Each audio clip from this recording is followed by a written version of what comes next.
بسم الله الرحمن الرحيم. اللهم صل وسلم وبارك على سيدنا محمد سيد الأرض والعجم والناس أجمعين وعلى آله وصحابته ومن تبعهم بإحسان إلى يوم الدين.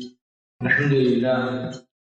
I first want to say that I'm honored to be here in all seriousness, partly because I'm very honored to be part of what's happening with the youth, these dedicated youth in Toronto, and I think it should give us a spark of hope that Islam does have a presence in Toronto, and the presence is not a temporary one.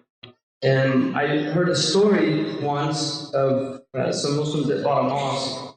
It was actually a synagogue, and they bought it as a mosque. And they were very happy. But the imam who gave the talk on the first day that it was open, it was like an opening ceremony, mentioned that we should be wary of being happy about this mosque. And the reason is that this mosque, before it was a mosque, was a synagogue. Which means there were people in here of another faith who were worshiping their God as they saw fit. But the point is, they sold it.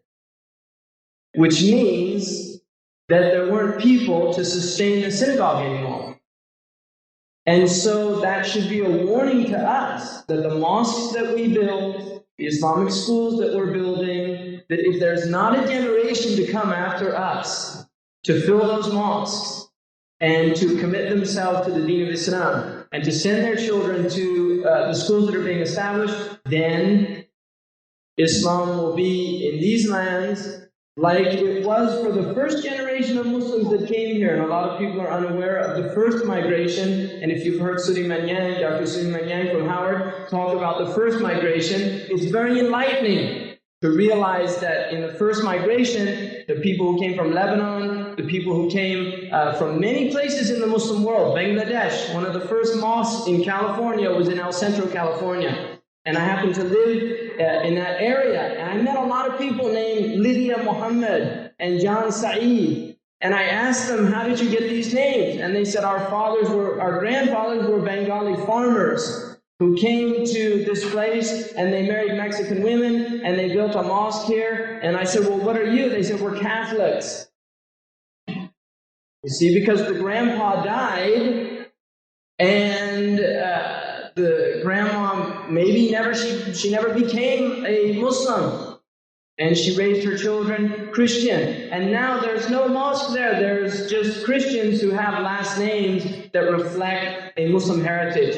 There are many Arabs now living in these countries that don't speak Arabic anymore. And they say, well, my grandfather was Iraqi, or my grandfather was Lebanese, or my father was Egyptian, or my father was Palestinian, but I don't know Arabic, shwaya. Right? This is tragic, because it's a severing from their identity. And that's partially what I want to talk about tonight. But before I get into that, and I want to cover some areas. So I'm going to be going a little fast because the time is limited and it is an awesome topic. But I will say what I'd like to do, and I usually don't do this, but what I would like to do, so people can keep me on track maybe, is I would like to look at what's happening in the West. Because the problem, or the great tragedy of the modern world, is everybody is following these people. So they're 5, 10, 15 years, 20 years ahead of the rest of the world. But the world is desperately moving towards catching up in everything. The good and the bad. Because there's good in these societies. There's no doubt. The traffic system works. And we hope that Cairo and Lebanon and other places are going to catch up, right, to the way people drive here. But there are many other things that are actually quite frightening. And I just want to first state, don't think there is not an agenda. Don't think that this culture does not have social engineers. We all know about engineers, right? Engineers think things out, they plan things, they draw drawings, maps, and they show people, this is the most efficient way to do it, and here's my diagram, and everybody gets the point. They have people in these cultures that are called social engineers. They work in think tanks that are supported and funded by these governments. And Canada has its social engineers. Believe me, America has its social engineers. The United States, they look at what's going on. They examine it and they give you plans. Now, the thing about these people is we often don't find out about the plans. We just begin to see them implemented in the public schools. And just to give you one example of a social engineered plan, values clarification. Values clarification came about because of the new migrations and also because of the New World Order. George Bush's New World Order, I mean, it's not his, but he was the first one to literally come out with it and say it in his famous speech. There is a New World Order plan, and part of the plan is people have to live according to this New World Order and what is called the international community, right? The international community. Now, in order to do that, the Americans or the Canadians have to start getting used to the idea of having an international police force. In other words, a Canadian working with a Karachian or a Pakistani soldier in the United Nations peacekeeping force. So you have to begin to see other people. Now, somebody can say, well, that's interesting. That's a good, isn't it? That we get to know each other. Allah says we created people and nations and tribes so we can know each other. So that's positive. Well, you have to understand how they're presenting it. They're presenting it that, first of all, the problem is the word values. And unfortunately, the Muslims have started to use this word. It is very alien to the Arabic language. It's alien to the Muslim tradition. We don't use the word values. The word qiyam in Arabic now is used because it's a loan word from late 19th century and 20th century English. They hack writers in Cairo and Beirut and Damascus, translating newspapers and things like that, began to use the word values, and they look, well, let's look it up in the Mawrid or something like that, and what do they see? Oh, value, qima. And so they say, okay, qima, we have, now, the Muslims don't have that. There's no such thing as qiyam Islamiyah, Islamic values. We have qawa'id, we have rules, we have ahkam, we have mabadi, we have akhlaq, we have we have words. We don't have to borrow words. Our language, the Islamic language, is very rich, but we borrowed this word. Now, the interesting thing about values, if you look at another word in Arabic, which is fadila, which is translated usually as virtue. If I say to you, well, I have different values than he does, that sentence works very well in the English language. But if I say to you, I have different virtues than he does, suddenly it sounds strange. I have different virtues than he does. Why? Because we have a general idea of virtues. Virtues are not relative. Virtues are shared by people and understood objectively. They're not relative, whereas values are relative. They become relativized. So, well, his values are not my values, but everybody's entitled to their opinion. So what values clarification is in the schools is to teach people, yes, you have these beliefs and these values, but he has other set of values, a set of values. So truth becomes relativized and everybody has their own individual truth. Now, I had to take a course by law in the state of California to clarify my values.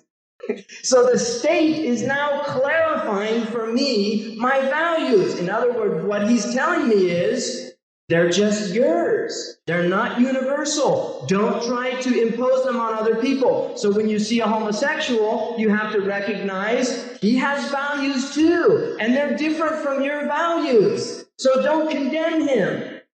And this is what they're doing in the schools. This was socially engineered. And the words are engineered, etc., etc. So I want to look quickly, very interesting, I think, at what is the agenda? Well, the way to look at the agenda is look what's on the menu. Look what's on when you're going to an event. You look on what's on the ceremonies, what they're going to talk about. Well, let's look at what the United Nations in the 1990s have had their summits on. The UN Summit on Biodiversity. The UN Summit on the Family. The UN Summit on Population Control. the UN Summit on Sustainable Development, the UN Summit on the Rights of Women, the UN Summit on Housing, the UN Summit on the Environment, the UN Summit on Education, the UN Summit on Global Warming. There's an agenda there. And the agenda, if you look at that, at the center and at the heart of these summits is the family. Because they have one on biodiversity, the family itself, population control related to what we're going to do about this problem of overpopulation, not in Germany, where they're encouraging and paying money to have children because they're so worried about their low population, but the brown people that are proliferating too fast. Right? They're not talking about population control in the industrialized countries, but they're talking about population control in other places in the world. So this is the agenda. Now, just to look at, there's the agenda. Well, let's look what's happening and what's a result of the previous agendas, because they've been doing their social engineering for some time. Pleasanton is a city in the Bay Area. It's got one of the most affluent parts of the Bay Area, very wealthy people, upper middle class to rich people. And they did a study there. Pleasanton teens detailed drug use, sexual activity. 7% have tried suicide in Pleasanton. 7%. And suicide now, for the first time, they're seeing suicide in 6, 7-year-olds. Prozac is now, thank God, we've just discovered a drug that works in children, because prior to that, antidepressants didn't work for little children.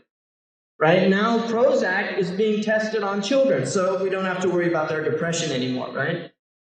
We can just give them drugs. Now, this is a very interesting study.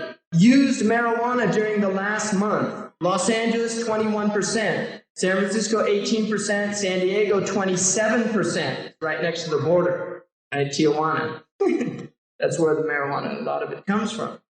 25% in Pleasanton, and the U.S. overall, 25% of teens between 8th and 12th grade. That's 1 out of 4. So if your children are in these schools, right, 1 out of 4 of those children are using drugs by their own estimations.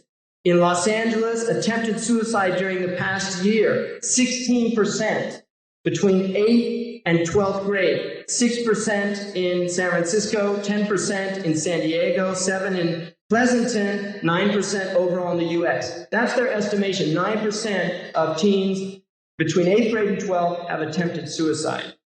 Had sex in the past 3 months. Los Angeles, 30%. San Francisco, 23, 31, 36. U.S. overall, 38%. 38%. Now, obviously, boys tend at that age, they'll lie about things like that because it's a big thing in American culture to brag and boast, right? And people who've gone to school here know about that. So we do take that. I mean, all statistics you take with grains of salt, certainly, right? They say there's lies, big lies in statistics, right? So smoked, drinking episode, 25%. Overall, U.S., 33%. Sniffed or inhaled intoxicating substance, U.S., 20%. Right? It goes on. It's quite frightening. Now, where do the Muslims fit into this? Well, believe it or not, we have our own problems in our communities. And as somebody who deals with these things and gets phone calls quite considerably concerning these things, I know very well that within the Muslim community, we have a lot of premarital sex going on with our Muslim youth. We have drug use. We have alcohol use. We have a lot of parental abuse. And in America, they have, by law, in the counties, child abuse, then they have adult abuse. They have agencies for adult abuse. And a friend of mine who's a Muslim works as somebody who's a counselor in adult abuse, dealing with parents that are beaten by their children. So there's a lot of rage there. So this is what we're seeing. Now, you will notice that all these statistics radically change when you have religious families. in the United States as well. These statistics radically change when you begin to look at Christian surveys, when you begin to look at Jewish surveys. Not an exaggeration, I'm talking about people that are practicing their religions and have religion at the center of their households. Now, unfortunately, for many Christians, this was USA Today, are you a Christmas and Easter Christian? One of the priests says on Christmas and Easter, it's good to see you. By the way, we have a church the other 50 weeks out of the year. Now this could be the imam on the Eid. Salaam alaikum, nice to see you. By the way, we have a masjid and there's actually 5 prayers. Count them. 1, 2, 3, 4, 5 prayers a day. You have an opportunity to pray 5 times a day in the masjid. Right? So there are now what we call Eid Muslims. Somebody put it in a good classification. He said there's Muslims you see every day in the masjid. There's Muslims you see once a week in the masjid. There's Muslims you see twice a year. And then there's Muslims you see once in their lifetime where you do 4 takbirs. Right? And these are the categories of Muslims. You just pray the janazah. And I've been at janazah prayers where those people didn't even know they came, the family didn't even know what to do. They said, our father, and this happened to me in Santa Clara, our father was a Muslim. We don't know how to what do we do? How do we bury him?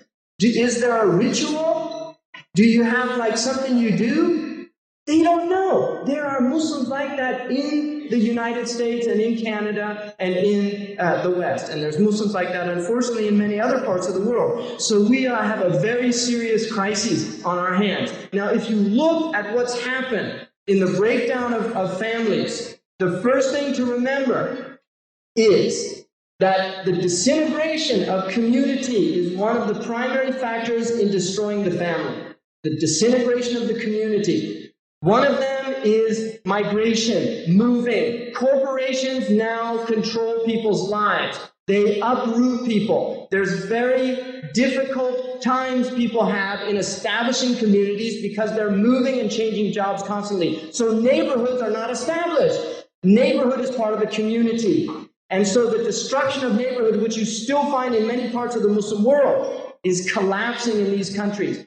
Television has had a profound influence in radically changing the nature of social intercourse, not only in the West, but now all over the globe. People prefer to spend their nights watching television than social intercourse with the family itself. And most Americans are eating their dinners, the one time that they have to spend with their families, watching television, with the television on. There are people that don't talk.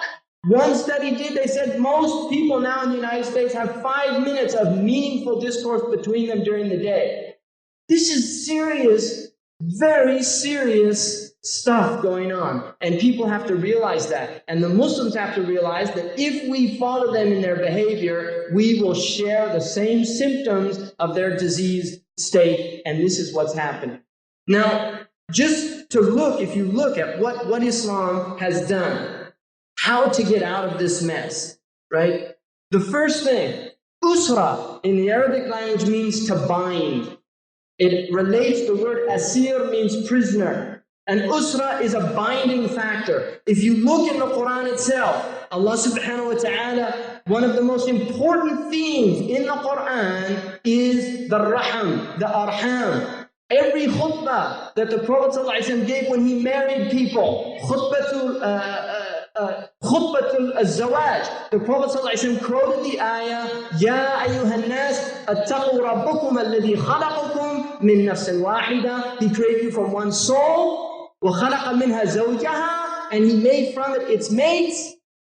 Right? So fear Allah wa taqullah alladhi tasa'aluna bihi. وَبَثَ مِنْهُمَا رِجَالًا كَثِيرًا وَنِسَاءً, and he spread forth from those two many human beings, men and women, spread out all over the world. It's amazing to think that we were come from 2 people. Everybody in this world comes from 2 people. We have an original source, and their own material sciences have reached that conclusion. I'm not making this up. Their own material sciences have reached that conclusion through their own studies of DNA, that there was one father and one mother of the human species. That's what they believe now. And why haven't we heard that? Why isn't it front page news? Why isn't it on Time and News? I saw it. It was only a very small article in one of the side pages of Time magazine about the father. There's a book out called In Search of Eve, which was talking about the fact that they recognized there was one mother, but they did not know that there was one father. So we came from two people. Allah made us from these. And then Allah said, وَاتَّقُوا اللَّهَ الَّذِي تَسَأَلُونَ بِهِ. Fear Allah, have taqwa of Allah, the one who you ask each other, saying, Wallahi or Billahi, by Allah I'm asking you, Sadaqa fi sabilillah, I'm asking you by Allah, wal arham, and have fear of the arham, have taqwa of the arham, of the roots that bind you, which are from the womb. It is the women who bind us as a family. The ummah comes from the is the source of ummah. The mothers bind us, and this is why awla nas bi suhbatikum ummukum, those most deserving of your companionship are your mothers. It is the mothers that unite us, and that bond is there even on the Yawm al-Qiyamah, because we will be called by the names of our mothers, the names of our fathers. We will be called by that. So we have to recognize the importance that Allah has placed in the womb itself. And the secrets of the womb are many. The greatest, as far as I'm concerned, is that Allah says in the Hadith Qudsi that the Prophet ﷺ told us, Ana Allah wa ana ar-Rahman. I am Allah and I am ar-Rahman. Shaqaqtu ar-Rahim min ismi. I have derived the womb from my name. This is something very powerful. The womb itself is derived from an attribute of Allah subhanahu wa ta'ala, which is rahmah. It was a rahmah that He created us. It was a rahmah that Allah created us. He gave us consciousness.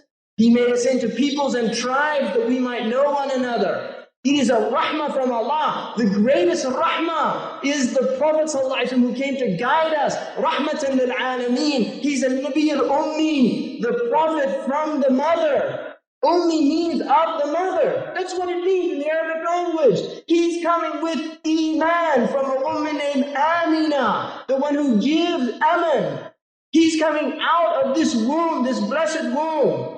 This is the Prophet who came as a rahmah for all the world. And the womb is a rahmah that we have to guard. And the Prophet ﷺ warned us. He said in the Sahih, لا يدخل الجنة قاطع الرحم. He will not enter Jannah, the one who severs the womb. And the ulama say he will not enter it with those who entered from the first, with the sabiqeen. In other words, it's from the kabira. It's a kabira. It's not kufr.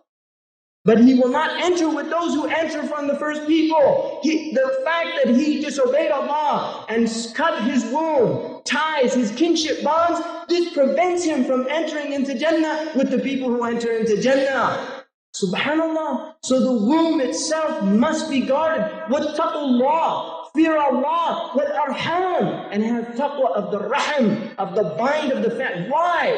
Because the community is based on the cells that make it up. The body is only as healthy as the cells that it is composed of. If the cells begin to deviate, it becomes pathology. Pathology is literally studying diseased cell tissue in the body. And as one cell begins to become diseased, if it is allowed to spread out and proliferate, this becomes cancer and it will destroy the body. So cells of uncontrolled growth will literally take over and destroy the body and deprive it of all its nutrients and nourishment so that the body itself dies. The social body is destroyed by the cancer and the destructive breakdown of the society.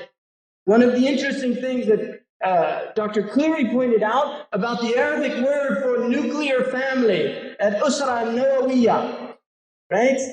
The nuclear family. Nawawiyya, taqa nawawiyya is nuclear power. It's toxic when it's split.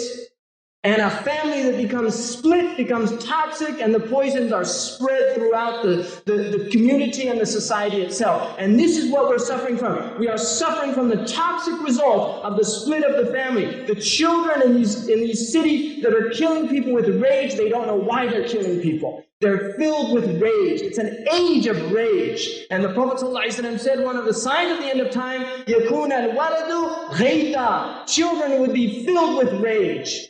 وَالْمَطَرُ قَيْضًا. And rain would be acidic. And we're seeing it with our own eyes. We're seeing acid rain fall down. Rahmah is turning into acidic. The rain that Allah sent down, by what? By what our own hands have made.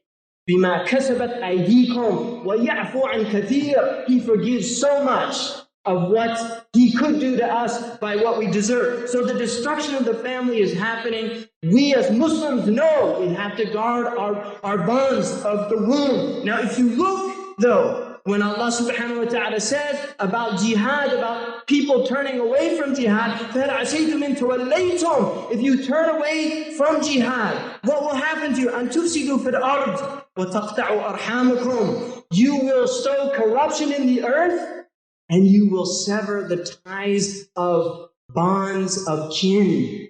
This is one of the results. There is a cause and effect result here. This is one of the results of leaving struggle. And it's not simply the struggle of the outward enemy, but it's the struggle of the inward enemy, the mujahada of the soul, of recognizing that you have to show kindness to your arham. One man, the Prophet ﷺ asked about, he said a man who his family is good to him and he is good to them, he said that's mukafin. That's a person who is doing what the other person deserves. He said al-wasil, the one who is tying the bond, the wounds of the bond, laysa bi mukafi'in. It's not the one who just gives to the people how they treat him. Al-wasil, the one who is uniting the kinship bonds, is the one إِذَا قَطَعَتْ رَحْمُهُ وَصَلَهُ. If the kin bond, if the person from the family cuts him off, he continues to show respect and kindness. That is the wasa. That's the one guarding the ties of family. And I know many, and there's people in this room, and you know yourself, there are people in this room that have severed bonds with their brothers, with their sisters, with their mothers, with their fathers, with their cousins, with their aunts and with their uncles. It's happened because I hear it all the time. I hear it from Muslims. I'm not talking to him. I know brothers that pray in the same mosque, they don't talk to each other. Why? Why? Because there's no mujahada. And the best of you are those who begin with the salam. So we're in a crisis. We're in a serious crisis. The womb must be guarded. The mother must be protected. The environment that she exists in must be an environment conducive to the nurturing of a family, because she is the murabbiya. She is the one who is nurturing the family. The woman is the first teacher. And if you prepare her right, you will prepare a people that have deep roots. In other words, they're powerful, like an oak that has deep roots that go deep. The tree that has superficial roots can be blown over, and this is what happens. So the bonds of the family are absolutely essential, and we have to be nurturing this in our children. So if you look, Allah has bound us together with our families. We are an usra. We are the usra of Islam, which is the highest usra. إِنَّمَا الْمُؤْمِنُونَ إِخْوَةٌ. The word in Arabic, ikhwa, is familial. We are one family because our belief is one. Our belief is one. Our deen is one. The deen is one. The Prophet ﷺ said that the anbiya, abuhum wahid, wa ummahatuhum shatta. Their father is one, or banu al-illat. They're banu illat. They have one father, but they have different mothers. In other words, their father is tawheed. And the mothers are the different sharia, the different laws that they come with. But the father is one. We are bound with the father of tawheed and the mother of the sharia. This is what binds us, and this is what makes us the family of iman. إِنَّمَا الْمُؤْمِنُونَ إِخْوَةٌ فَأَصْلِحُوا بَيْنَ أَخَوَيْكُمْ وَاتَّقُوا اللَّهَ لَعَلَّكُمْ what? تُرْحَمُونَ. Rahmah. There has to be rahmah between us. But this is based on the rahim bond of Tawheed, that we come out of the matrix of Tawheed. We are believers and we are one family. Now, the believing family cannot be sound at its social level if the community is not sound. In other words, if our communities are not sound, we cannot be sound as an ummah. The ummah cannot be sound if the communities are not sound. The community cannot be sound if the families, if the neighborhoods are not sound. In other words, the neighborhoods that compose the city you live in, if they are not sound, then the entire city is not sound. And even in these cities, if one neighborhood is out of control, it affects the whole city. People have fear. They live in fear. They have difficulties because of one area. Oh, that's the biggest problem we have in the city. And people know those areas in their cities. The city has to be sound. The city is not sound if the neighborhoods are not sound. The neighborhoods are not sound if the families are not sound. The families are not sound if the relationship of the members of the families are not sound. They are not sound if the individuals that compose those families are not sound. And the Arabic word for sound is sahih, sahih. And it's a word related to sihha, to health. What is health? In Islam, health is believing La ilaha illallah and acting according to La ilaha illallah by believing Muhammad Rasulullah and acting according to Muhammad Rasulullah sallallahu alayhi wasallam. And this is the believers. They are those who, if Allah and His Messenger decree something, they follow that. We are severing our ties. We're not training our children the way Allah has commanded us to train them. We are not treating our women the way Allah has commanded us to treat them. Our women are not treating their husbands the way Allah has commanded them to treat them. There's a breakdown at all levels, and we suffer from it. Each one of us suffers from it. The community suffers from it. Ultimately, the ummah itself suffers from it. The Prophet ﷺ, on his deathbed, what did he say? On his deathbed, his last words, according to the hadith in Nasa'i and Ibn Majah, as-salah, as-salah. Prayer, prayer. The last words of our messenger. On his deathbed, the last words of our messenger is nasiha. Before he leaves this ummah, nasiha to the people he loves, his ummah, as-salah, as-salah, not And I've seen many people die. I worked in a critical care unit. I've watched people die. Their last words are not words of advice to other people. His last words, as-salah, as-salah, guard your prayer, guard your prayer. وَمَا مَلَكَتْ أَيْمَانُكُمْ لَا تُكَلِّفُوهُمْ بِمَا لَا يَطِيقُونَ. And those who your right hands possess, don't burden them more than they can bear. Your servants, treat your servants, those below you, treat them well. An-nisa, Allah, Allah, fin-nisa. This is the last thing our messenger said. Allah, Allah, fin-nisa. Fear Allah in your women. Fear Allah in your women. Fear Allah in your women. فَإِنَّهُنَّ عَوَانٍ. They are in your hands. إِنَّهُنَّ عَوَانٍ بِأَيْدِيكُمْ.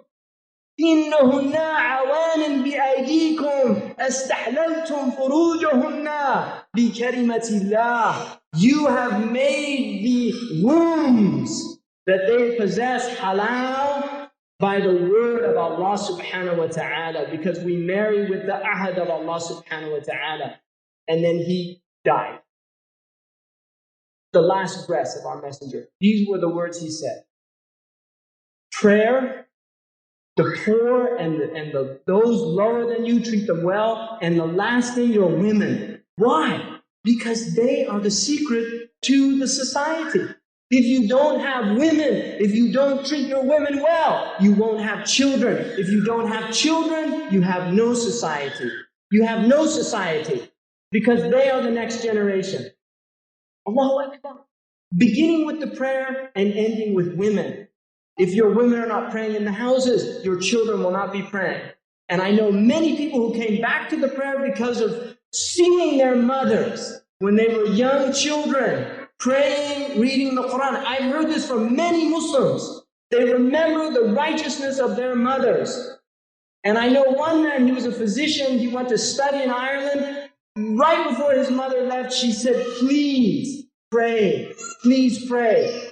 Don't leave your prayer. And he told me he could never forget those words, and he left the prayer when he was in Ireland, but he said he used to say the Fatiha every night for his mother. And he ultimately went back to the prayer. He was fortunate that Allah didn't take him before that, but it was from his mother.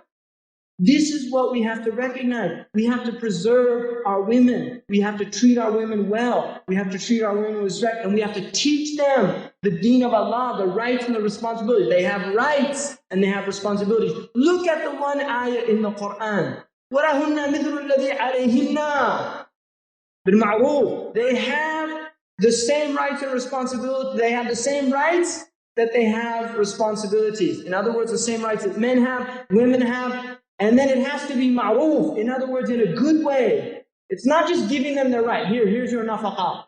No, with ma'roof. You treat them with respect. You treat them well. And then Allah says, وَلِلْرِجَالِ عَلَيْهِمَا دَرَجَةً. But men have a daraja over women. Now this, many men in the Muslim world, they think, well, there you go. We have a daraja. You see, I have this daraja. Allah gave me this daraja. I'll tell you two things about daraja in the Quran. It's a very dangerous word in the Quran. Daraja. There are two types of daraja. Daraja to takreem and daraja to taklif.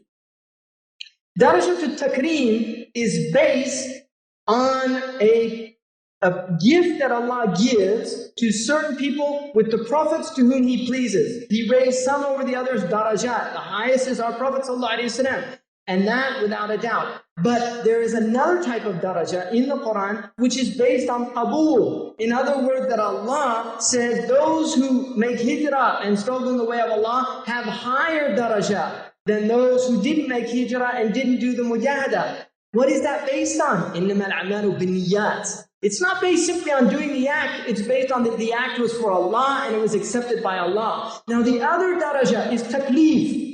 Men have a taklif. الرِّجَالُ قَوَّامُونَ عَلَى النِّسَاءِ. Men are caretakers and maintainers of women. بِمَا فَضَّلَ اللَّهُ بَعْضُهُمْ عَلَى بَعْضٍ. Because Allah there's tafdeel there of taklif. And the ulama say, many tafsirs say, the taklif of jihad, the taklif of imama.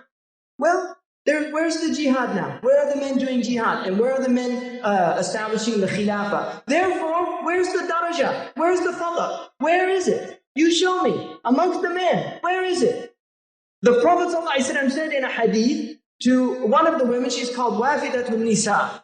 In the Sahih, she came to the Prophet and she said, Ya Rasulullah, we see the men, what they do in jihad, and they have all this ajr. What about the women? The women have sent me to ask you this question. And the Prophet ﷺ said to the woman, tell the women who sent you and whoever you see from the women that if they establish their responsibilities in their homes, that they will have the same as jihad of mujahideen. And in another riwayah, مهنة إحداكُنَّ في بيوتكُنَّ تدرك جهاد المجاهدين. One of you doing the work of the domestic work, that domestic work will achieve the rank of the jihad of the people making jihad. Why? Because those mujahideen are protecting the thughur, the outward thughur. They are protecting the boundaries of the Muslim country. But the women in the houses are protecting the other thughur, which is the boundaries of the youth, so that these insidious ideas and ideologies and misunderstandings and misbeliefs don't enter into them. It is the women who will give the talqeen. And I can see it. Sometimes my boy, he says things, and I know it's coming from my wife. But I'm not there when she's telling them that. He says things, and I say, subhanAllah. Why? Because there's talqeen. There's constant talqeen. You see, I said to my 6-year-old the other day, he came into my room and it has a lot of books. And he said, Daddy, I love your books. They're so beautiful. Because a lot of them are Arabic. They have a lot of nice gold and things. And I said, you know, when I die, they go to you. And then he said to me, and when Ibrahim dies, when I die, they go to Ibrahim. That's his little brother. You see. Children understand if you inculcate in them these things. He's 6 years old, but already He's beginning to understand these things. We have to teach our children these things. We have to inculcate in them that they will die, that they're responsible. At the time they reach puberty, they are responsible. Now, if you look at other aspects, I mean, I could go on about these things, and the time's limited, so I'm going to finish this, in fact, because I really want to see these slides, because I think they're very profound and beneficial. The last thing I want to say, and I want everybody after they hear this, just to say, La ilaha illallah Muhammad Rasulullah. Ashhadu an la ilaha illallah wa ashhadu anna Muhammad Rasulullah. There is a verse in the Quran in Surah Al-Ahzab in which Allah subhanahu wa ta'ala says, it's the prohibition of adoption. And Allah subhanahu wa ta'ala says, Allah did not make those who you claim to be your children, your children. In other words, they did not come from wombs that you inseminated. Allah did not make them your children. That is just a word that's coming out of your mouths. It's a lie. Wallahu yaqul al-haq. In other words, it is not true. Allah is clarifying it. So before them doing that, the hukm is not clear. So when the Prophet ﷺ said Zayd ibn Muhammad, he was not lying. Don't misunderstand that. But Allah now is clarifying the hukm. You can't say this. And now he's no longer Zayd ibn Muhammad, he's Zayd ibn Haritha. The Prophet called him Zayd ibn Muhammad. He adopted him. And that was something that the Arabs used to do before his Sharia clarified the matter. Now the Orientalist has always used this. If you read Orientalist literature, they always use this as this. They want to get in there and dig a little bit, right? About this issue of Zayd and Zaynab bin Jahash. Very interesting. Why is this so central and important? Allah says after that, وَهُوَ يَهْدِي السَّبِيلِ. He's guiding you to the straight path. Allah is telling you this not because He doesn't like it. He's guiding you to a straight path that will make you upright. Call your children by their fathers. Ad'uhum. Call them, not your children. Call them لِآبَائِهِمْ هُوَ أَقْسَطُ عِنْدَ اللَّهِ. This is more just with Allah subhanahu wa ta'ala. And qasat is about giving things their due. So, and then Allah says, فَإِن لَمْ تَعْلَمُوا آبَاءَهُمْ فَإِخْوَانُكُمْ فِي الدِّينِ. If you don't know their fathers, they're your brothers in the deen. Their deen is their father. The deen of Islam is their Abi al-Islam, la abali siwahu, Salman al-Farisi. My father is Islam. I have no other father but Islam. We don't know who Salman ibn who. We know him as Salman al-Farisi. Why? He's Ibn al-Islam. He's Ibn al-Islam. Abi al-Islam, la abadi siwahu. وَلَوْ افتخروا بِقَيْسٍ وَالتَّمِيمِ. Even if the Arabs boast about my father's Qais or my father's Tamim, my father is Islam. And when the Prophet ﷺ heard that, he said, Salmanu minna al-bayt. Salman is from my family of people of deen. So Allah says, if you do that, right? If you don't know that they're your brothers in the deen, وَمَوَالِيكُمْ وَلَيْسَ عَلَيْكُمْ جُنَاحٌ فِيمَا أَخْطَأْتُمْ بِهِ. There's no wrong action in the mistakes you made. In other words, before this hukum was clear, there's no ithm there because you didn't know the hukum, but now the hukum is clear. وَلَكِنْ مَا تَعَمَّدَتْ قُلُوبُكُمْ وَكَانَ اللَّهُ غَفُورًا رَحِيمًا. But what your hearts intended. Now I just want to, it's very interesting. This is a brilliant article by John Taylor Gatto. He's very, very interesting man. Wrote Dumbing Us Down about modern schools. I recommend everybody reading that. It's not a long book. And he talks about the American pseudo-family, the destruction of family in the United States. And at the end of this, he talks about family disintegration. Is it receding or accelerating?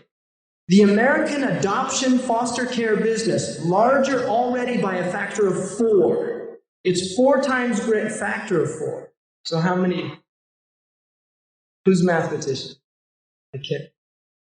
Somebody. I know there's engineers in here. It's larger by a factor of 4.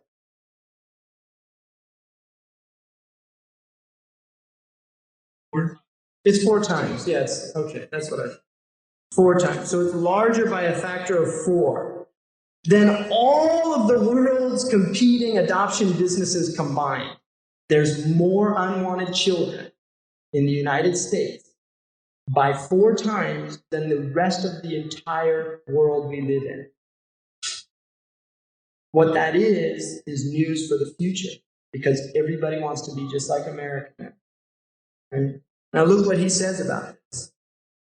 For 25, there is this, he said, there's a bright red danger signal flashing. For 25 years, a substantial fraction of our total population has been engaged in ridding itself of family or wildly scrambling to add a child of a stranger to its nest. Making mother love dangerous, a dream of many minds since Plato, social engineering. We don't want mothers to raise children anymore. We want the state to raise children so we can indoctrinate them, so we can tell them what's good for them. Because mother love is very dangerous. It's dangerous. If mothers give their children their love, they don't go seeking for it from other places. They're secure in themselves. When mothers don't give their children love, they go looking for it everywhere else. And sometimes it involves doing crazy things like becoming so promiscuous that they end up spreading horrific diseases, like this young man in New York, right? It's an article in Newsweek. It's a byproduct of our national hysteria about immigrant families from Southern and Eastern Europe who didn't act like Northern Europeans, right? In other words, Northern Europeans, very cold. Suddenly all these Southern Europeans start coming and they had these mothers that were very nurturing. This is not a joke. Now, Muslims also have nurturing mothers by and large. Northern Europeans don't like that. Really, they don't hug. Families, many American families, they don't hug. They don't hug. I'm not making this up. I know many Americans that have not been hugged or rarely hugged by their families. Really, I'm not making this up. People find this hard to believe, but it's true. Now look at this. When real families disintegrate or transmute into synthetic families, children are exiled from the only home nature will ever allow them to have. Christians always call God nature. Whatever appearances to the contrary, they become wanderers numbered among the homeless, and wandering lost, they wander eternally who they are. Now, Joseph Campbell wrote about infant exile, Musa alayhi salam. But Musa's mother wants him back. Right? There's a reunification. It's very important. The Prophet ﷺ is also an orphan. Don't forget that. He's the greatest orphan that ever lived. Sallallahu alayhi wa sallam. أَلَمْ يَجِدْكَ يَتِيمًا وَلَمْ يَجِدْكَ يَتِيمًا فَآوَى. He found you a yatim. Who raised him? أَدَّبَنِي رَبِّي فَأَحْسَنَ تَأْدِيبِ. Allah raised the Prophet sallallahu alayhi wa sallam. He was raised by Allah subhanahu wa ta'ala. Now, the social costs of pseudo-family are seen clearly in pathologies arising from America's synthetic family secret. Let me include these musings about pseudo-family with an inventory of byproducts generated out of stranger adoption. Stranger adoption was invented by the Americans in 1851. Previous to that, people did not adopt strangers. They adopt, a community, if a person, they would take care of the child. Stranger adoption is where you don't even know where they came from. You have no idea. Keep in mind, almost all adoptive families are prosperous, steady people with a good record of community stability. Right? Many people who adopt are actually they're wealthy, they're stable. They tend towards social work, ideal, possessing many textbook qualities, supposedly predicting successful parenthood. That preamble should make the following short list more compelling evidence about the mythology which teaches parenting can be made. Authors of a book evaluating family background of children who later achieved distinction as adults noted with curiosity the absence of adoptees on all lists of distinctions. There was a book compiled showing distinctions from people, right? They couldn't find any adoptees that had distinctions in different fields. Now listen to this. Orphans, they declared, showed up more on lists of famous adults than their numbers warranted. In other words, there were a disproportionate number of orphans who had extraordinary distinctions in societies than there weren't adoptees. So what's the secret? What's the difference between an orphan An orphan is somebody who knows that he doesn't have a father. An adoptee is somebody who's being lied to and given a pseudo-father and a pseudo-mother. That's the difference, and that's what Allah has made haram.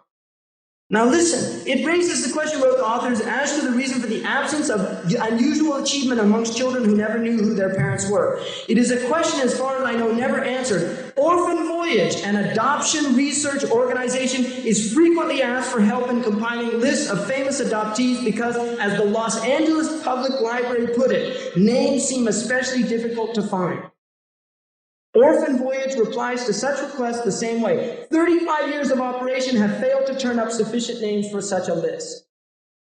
Doctors Crowley and Laidlaw of Roosevelt Hospital in New York received 5,300 responses from psychiatrists asking for their experience with adoption. It was overwhelmingly negative. As one psychiatrist put it, the maladjustment of adopted children is so extensive that no unwanted baby should be allowed to be born.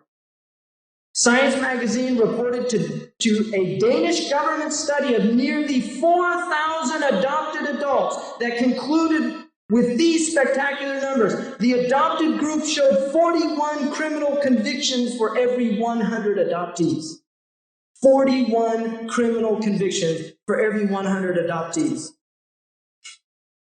Christopher Jenks, the well-known sociologist, in a letter to the author stated that number was about 3 times greater than for the non-adopted population. Recently, Child Psychiatry reported that 21.2% of all first admission psychiatric patients were adoptees. That is more than 10 times their commonly estimated numbers in the population.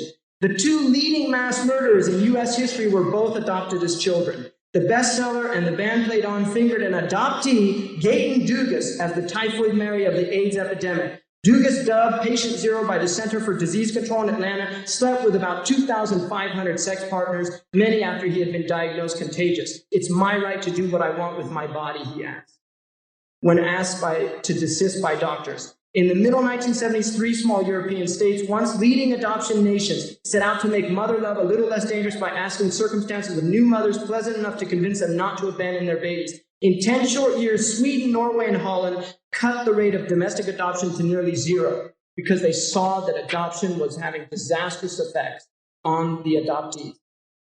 This is catching up with the Quran 1,400 years later. Right? It's a little late. This is what it is, catching up with the Quran 1,400 years later. We've been on the wrong path less than 200 years. In the life of a nation, it's no time at all. The real discovery is, can we turn the clock back?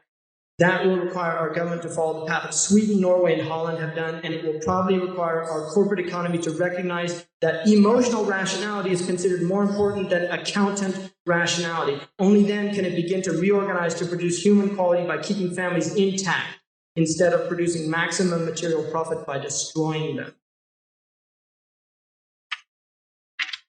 Ashhadu an la ilaha illallah.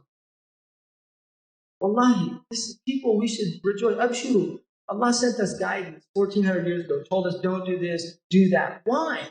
Now we have to have non-Muslims telling us why. Really? Why did Allah say don't call them by pseudo? You're a pseudo-father. It's not real. And so you don't call them. They're orphans and you take care of them. So before ending, I just want to go through these. If you can just turn the lights, if that's possible. This place is an extraordinary place. It's one of the only places that the colonialists did not get to in the Muslim world. And I'm not making this up. They really, and you can see why. I mean, who wants it, right? My friend Abdul Alim, who's a professional photographer who took the pictures, said he felt like he should have a spacesuit on because he felt like we were on the Voyager, just landing on Mars here. And you can turn it anyway. This place here is in a place called Lahsira. And if people know Muhammad al-Amin al-Shinqiti, he's a famous commentator on the Quran, wrote a large tafsir called Adwa al-Bayan in this century of the Quran, which has been published this is where he grew up and studied Quran. He wrote about it. It's almost 15 volumes tafsir. Next one. That's actually a student housing, that tent. Quite literally.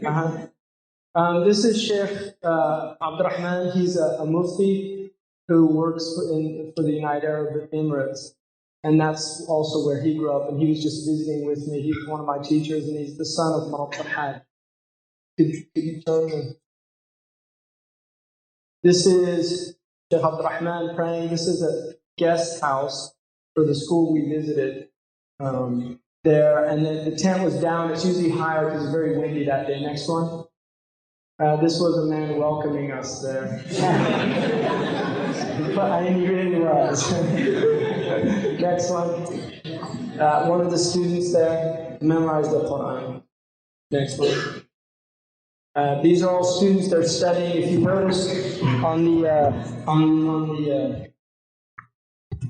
the lawh here is the traditional way that they write, and they write all that they learn by beginning with the Quran and then studying grammar and fiqh and hadith, everything they write on the board and they memorize it. And when I asked one of the shuyukh why, even though they have books and paper, why do they still do it? And he said, تَفَاءُلًا بِلَوْحِ الْمَحْفُوظ, because Allah used a lawh when He wrote. That Allah subhanahu wa ta'ala used a lawh when He wrote a board, or a lawh is next one, tablet here. You can see very fine writing on the students there. They're all students. Next one. This is Shaykh Muhammad Zain, who's a descendant of the Prophet ﷺ, and he's one of the teachers there. He studied with Farhad. This was the first time he'd ever been photographed too, other than for his passport.